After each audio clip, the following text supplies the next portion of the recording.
Our next case is Adilovic versus Monroe. This is also a 15-minute mini oral argument on the application.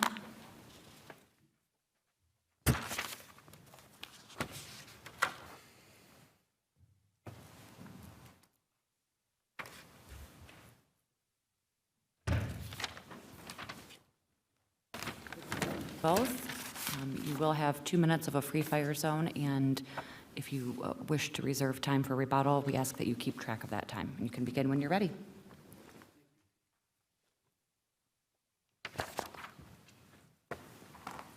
I would reserve 5 minutes. May it please the court. I'm Garrett Tenhabe Chapman, P44604, here on behalf of the appellant Jasmin Adilovic. The court has asked us to focus on the Timco case and the public policy issue, and that's what I'll focus on today. For Timco, the question is whether it holds that a limitations clause in an employment application can be binding. I don't read Timco that way. I don't think Timco states a bright line rule. It says in its case that an employment application has an enforceable limitations clause, but it really just comes down in that case to them saying that it constitutes an effective contract. They say there's consideration, and they say it's a contract. What they didn't say, were not asked to say apparently, is whether it violated public policy.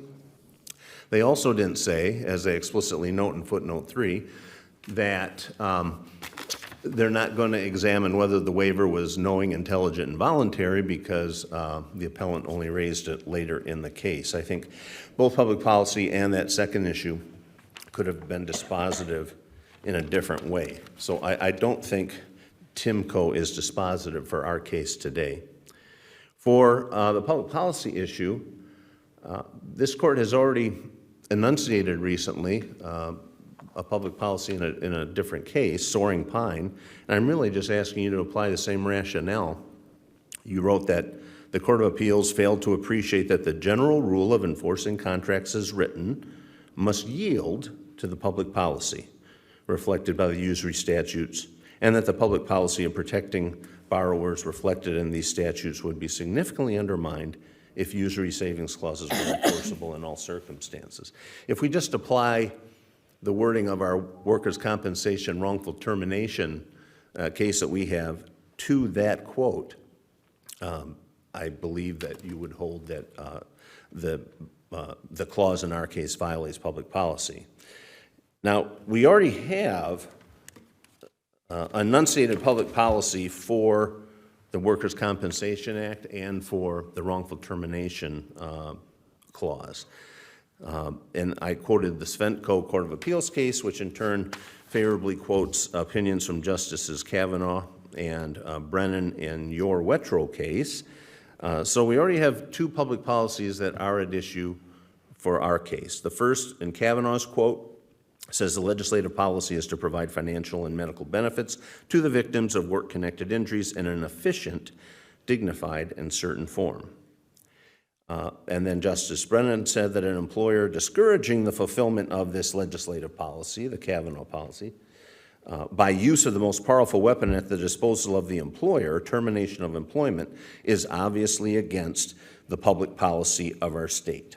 Counsel, what do you, help me get to the understand, or what's your argument for, understandably, it's preserving a retaliation claim, recognizing it, enforcing it as a public policy is enacted, by the statute.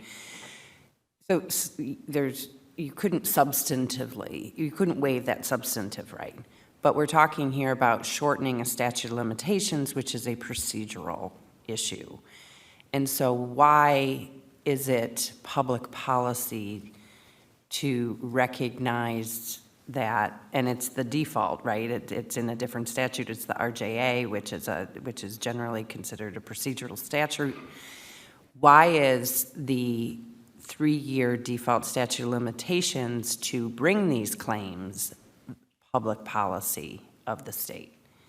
I quote the Kansas Supreme Court Pfeiffer case to that point, Your Honor, And they say, and I like this quote, they say, statutes of limitations are creatures of the legislature and themselves an expression of public policy and the rights to litigate. A statute of limitation is public policy. That is my position. So is your position that it could, the policy, it's a public policy to recognize a 3-year statute of limitations to enforce this claim, and therefore it can only be 3 years, you can't shorten it? Or is it that maybe you can shorten it, but 6 months doesn't do it?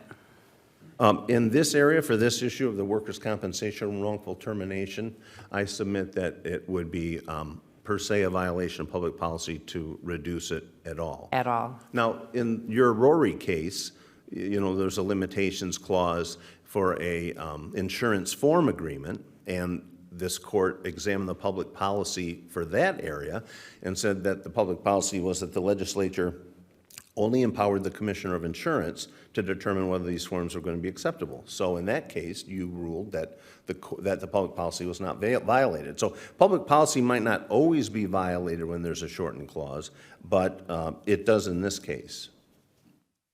Because the two stated public policies I said, efficient means of getting the benefits you deserve and wrongful termination action to preserve the first right, so the employers don't have a loophole they can drive a Mack truck through.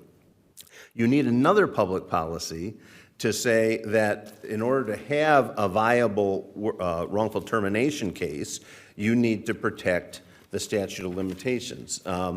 And the New Jersey Rodriguez case I cited also goes through why that's the case for their situation. They say a shortened statute of limitations frustrates public policy. Shortened statute of limitations causes the attorney to inadequately investigate and file premature action.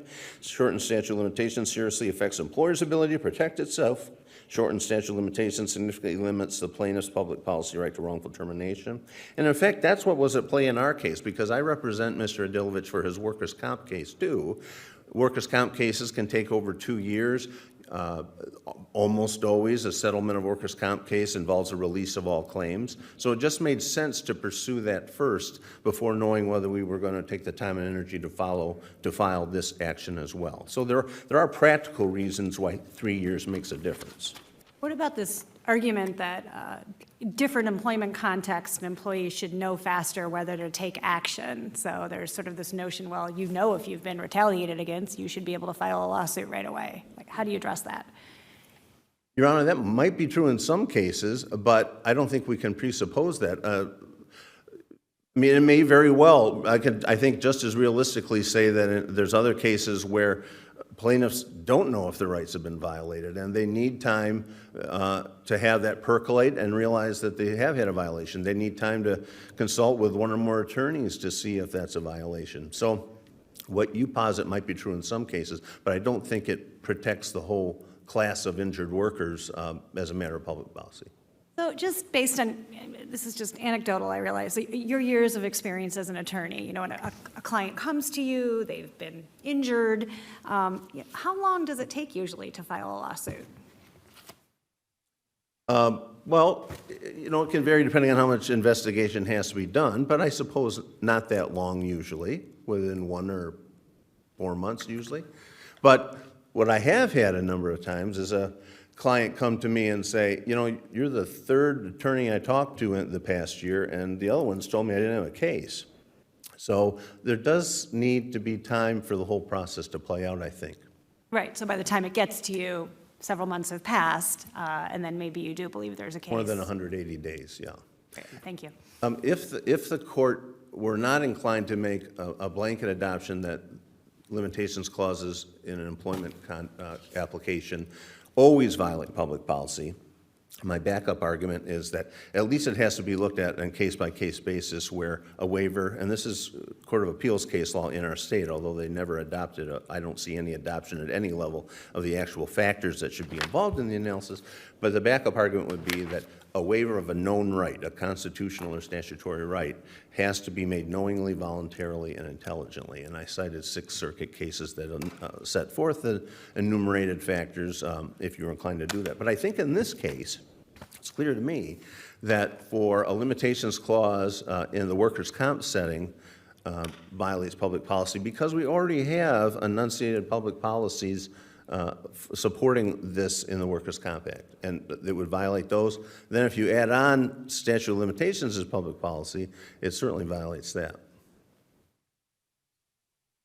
Last term, we decided Soaring Pine, and we followed the public policy standard articulated in Terrian v. Zwitt, which I think was from 2002 or 2006, I can't recall which year.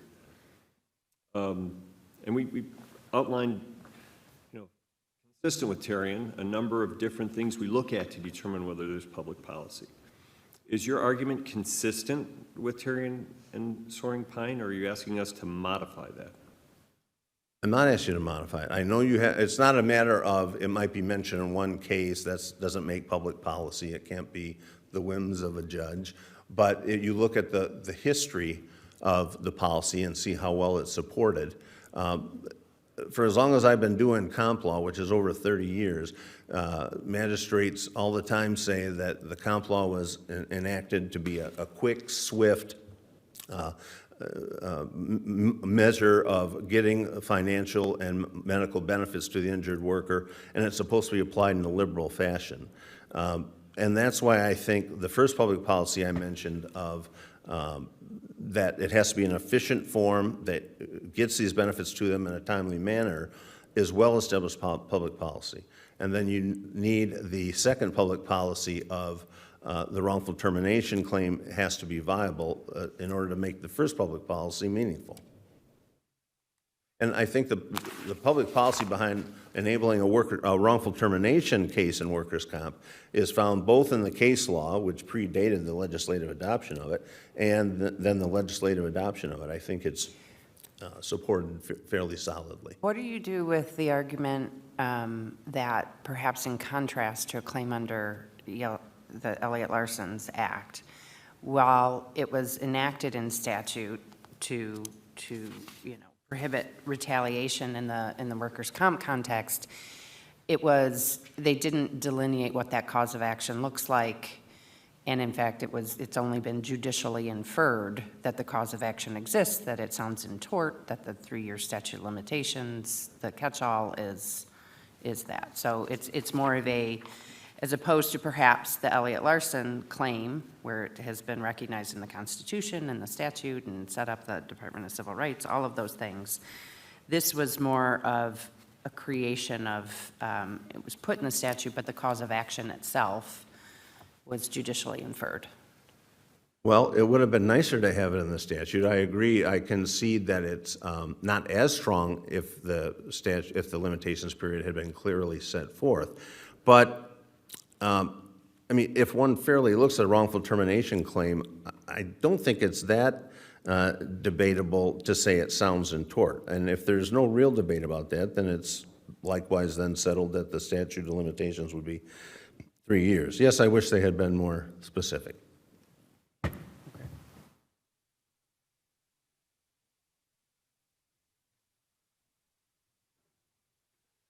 Any further questions? Thank you.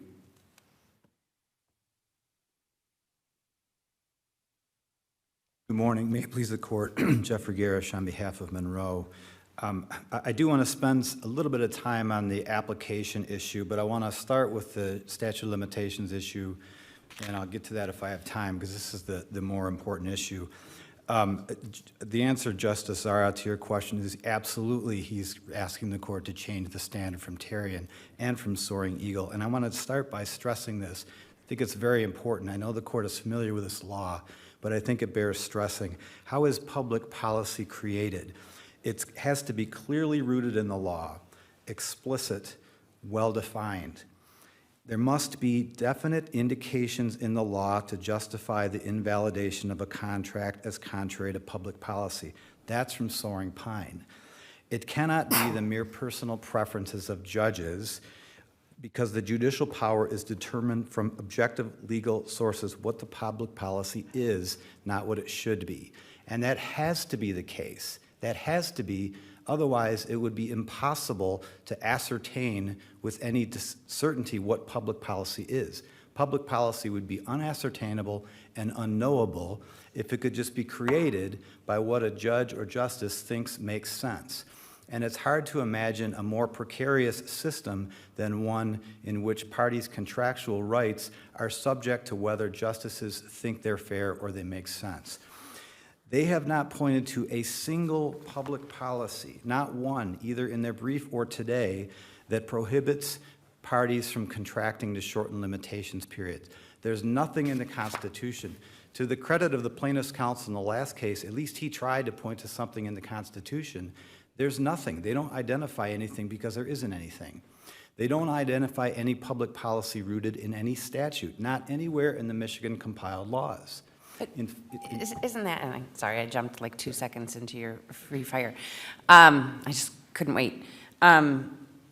This gets back to my framing question. Why isn't it the framing that the public policy is to recognize a cause of action and the ability of injured workers to bring a cause of action within 3 years, as stated by the legislature in the compact, right, of recognizing the cause of action, and the RJA that says that you have 3 years to bring your claim, as opposed to this, well, it's not public policy because there's nowhere that says that we can't shorten that.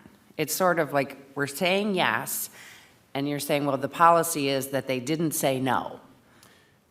I think the framing is what is somewhat frustrating to me. Like, why is it, and I can see your argument, like, that it's not as strong, perhaps, in the workers' retaliation context as perhaps in the Elliott Larson's. And we can have that debate. It's statute, they didn't create a cause of action, it's not sufficiently clear, it's a catch-all statute of limitations. But that is the realm that we're looking at. Is that the public policy? Not, well, they didn't say that we couldn't do things to chip away at it. Well, Can I add a friendly supplement to that Sure. question? Of course. What are the objective legal sources that, in your view, show that limitations clauses are not against public policy? limitations, shortened limitations Yes. clauses? The fact that there's nothing in any legislation that prohibits them doing that. And let me just, if I can take a minute. But I'll the answer question both was, your what are the questions. objective legal sources that you're, again, what Justice Kavanaugh pointed out, you're saying, well, there's nothing that says we can't. Well, let me try to answer it this way. I think it's important to keep in mind that the statutes of limitations are written as prohibitions against what you can do. They're not permissive. In other words, what the statute, just this statute of limitations, 5805 says, a person shall not bring or maintain an action to recover damages for injuries unless the action is commenced within the periods of time prescribed in this section. It doesn't say a person is permitted to bring a cause of action anytime up to 3 years. If that's what it said, it would be different. But it's a prohibition against making it any longer.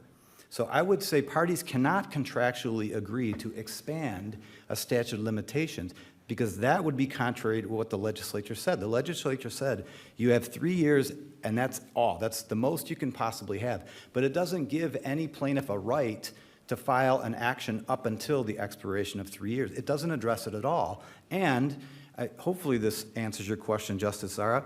The legislature did enact a provision that explicitly prohibits parties from shortening limitations period in one context, in the life insurance context.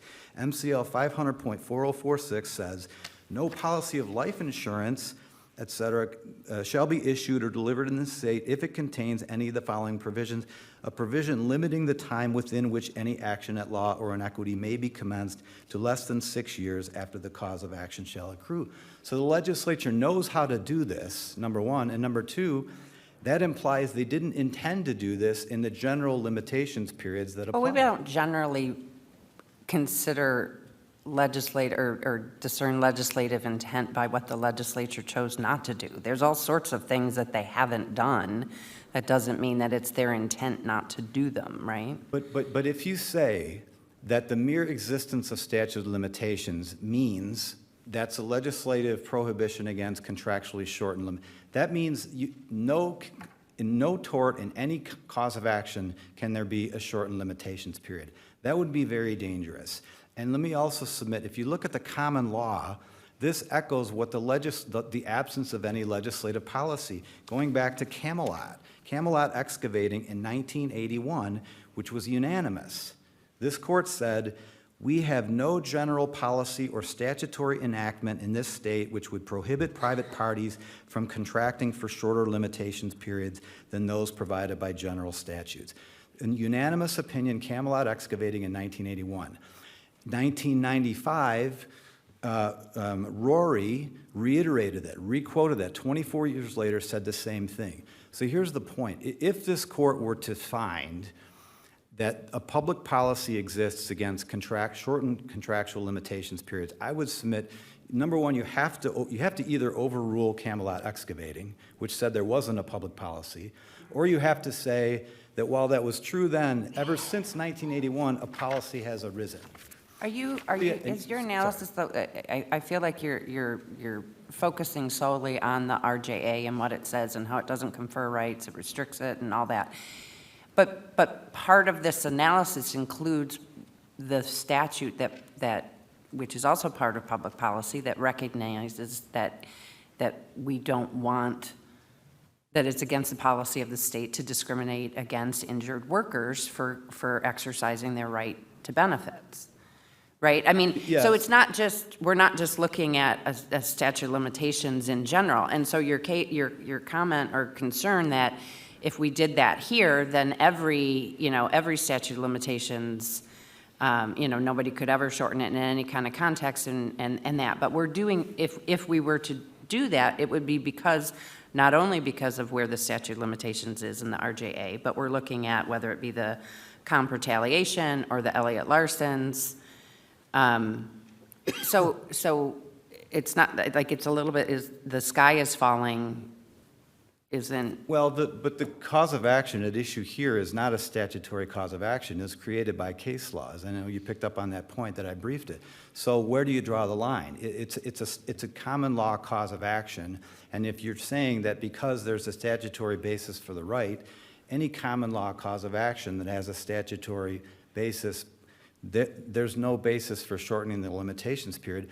There's just no public policy in the statutes that address this. And I get, but like, why, if the legislature said, we think 3 years is the right balance, 2 years for false imprisonment, whatever, 90 days for a FOIA case. I mean, the legislature has said, this is what we think is the appropriate statute of limitations. The legislature has said this is the longest the statute of limitations can be. It didn't say that parties can't agree to shorten it, except in one context. It didn't give plaintiffs permission to file up until 3 years. It just said you can't file it after that. So for It said any of those nothing- statute of limitations, you could shorten the limitations period, is your? I'm saying there's no public policy to be You found could in the say legislature. that before you walk on my property, you have to agree to a 60-day statute of limitations if you fall and injure yourself to bring a premises claim? Well, I'm saying there's no public policy to parties agreeing to a shortened limitations period. There might be reasonableness considerations that factor into it, but I'm saying what this court said in Camelot and said again in Rory, there's no public policy grounded in any legislation that prohibits parties from contractually shortening the limitations. Does it make a difference that Camelot was not an employment case? I think that was an insurance dispute, wasn't it? I don't think it makes a difference because it wasn't tethered to any particular cause of action. It said there's no policy, there's no public policy anywhere in legislation that prohibits parties from contractually agreeing. And the Camelot court also pointed to the language of the statute, which I think made the point that I'm trying to make, which is the legislature put an outside deadline. It didn't give explicit permission to plaintiffs to bring causes of action up until then. That would have been different. When you have an outside deadline and you say nothing about whether parties can contractually agree to shorten it, that can't be interpreted as a public policy that's clearly rooted in law, explicit, or well-defined. Do you have case law that supports the, I mean, I see the point that you're making about how to interpret the RJA and how it's worded and what that means. But I have to admit, like, it's somewhat of a novel idea to me that that's what that means when you set a statute of limitations of no more, you can bring your action no more than 3 years later, means anybody can shorten that. I mean, is there case law that interprets the RJA in that way that you're suggesting? Well, I think Camelot Excavating talks about the absence of language that would prohibit parties from shortening it. It didn't flush the point out. Candidly, I don't think it flushed it out the way I've tried to do here. But I do think it's important that it's not permissive, because that makes a difference. And I know Your Honor understands my point, but the reason I'm focusing on the RJA is there isn't any statute anywhere else in the Michigan compiled laws that suggests any kind of clearly defined, clearly rooted, specific public policy in this area. There isn't any. They haven't pointed to anything, which is also why the majority of jurisdictions across the country are of the same view. I mean, he cited a couple cases, one from New Jersey and one from Kansas, where those courts, I would respectfully submit, did just create public policy because they thought it was unfair or whatever reason. They didn't ground their rulings in any legislation, any legislative or constitutional public policy, which is why I think most of the courts that have addressed this have agreed with Michigan law on this. There isn't any prohibition against contractually shortening the limitations period. And I would also just respectfully submit that the court should at least pay some heed to the chamber, U.S. Chamber and Michigan Chamber amicus briefs. In all three of these cases, they've pointed out the harm that can be caused by not adhering to the rule of law and having the law be unsettled and in flux, and frankly, being changed depending on, who is sitting in the chairs that is going to change the law. That is not a very good policy for keeping businesses in Michigan and for bringing business to Michigan. Those businesses rely on settled law, and it's important to them. I thought those briefs were helpful. Just the couple minutes I have left, I would love to answer any other questions the court has on the statute of limitations issue. If not, I'll just briefly address the first issue, the application. The terms of an employment application are part of the contract. That's not something that TIMCO held on its own. It was based on pre-existing cases, as I've talked about in my brief, that go back to Toussaint. And Toussaint, this court, is the one that said employers can prospectively agree or can agree with prospective employees. And that's what the Sixth Circuit relied on to say an employer in an application can make an agreement with an employee, and that's part of the employment contract. So I don't think that's a basis for overruling TIMCO unless the court is going to take on the prior cases. And that's really all I had to say on that. Obviously, the main issue in this is the statute of limitations. And just to reiterate, they don't cite any public policy in the Constitution, no statute. They haven't come up with any statute. And the case law is exactly the opposite. The case law has consistently upheld parties' rights to contractually shorten limitations period. Counsel, what if there was evidence presented that 6 months was not enough time? Is that something the court can just proclaim it's enough time? I know they have, or the lower courts have. So what if there's evidence that it wasn't? The person actually took them that long to find a lawyer, or their rights, they weren't sure if they had enough to set forth a claim. They needed some time. Yeah, Justice Welch, I think that goes towards whether it's reasonable, whether the period of time is reasonable. That's a separate question from whether there's public policy that prohibits shortening. The case law has upheld the reasonableness of a 6-month limitation period, and so that's what I would rely on for that. Okay, thank you.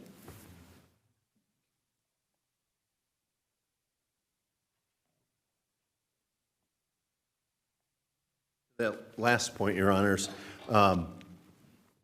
Rory overruled her wire unreasonableness, so if Mr. Garish is asking to resurrect it, that might be something else for you to consider.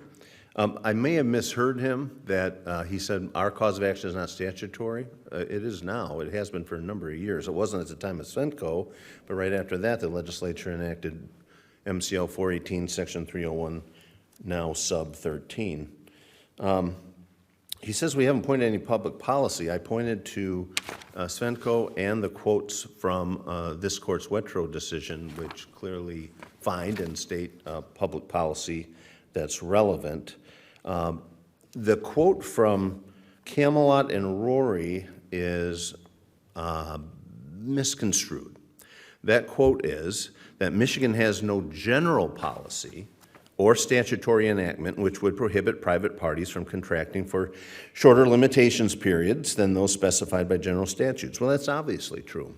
There's no general policy. That's why we look at each area of law, and we're asking today whether there is public policy that applies to this issue for workers' comp wrongful termination. But I think it's, the quote from Camelot and Rory does not say that you can't have that. Indeed, there is no general policy. Timco's reliance on Tucson is misplaced. Tucson was a unique case for the at-will employment issue, and that is not, of course, relevant to Timco, and I see Tucson more as a one-off for that issue, and so Tucson would not be guiding for this issue. Any other questions? Thank you both. Thank you. The case will be submitted.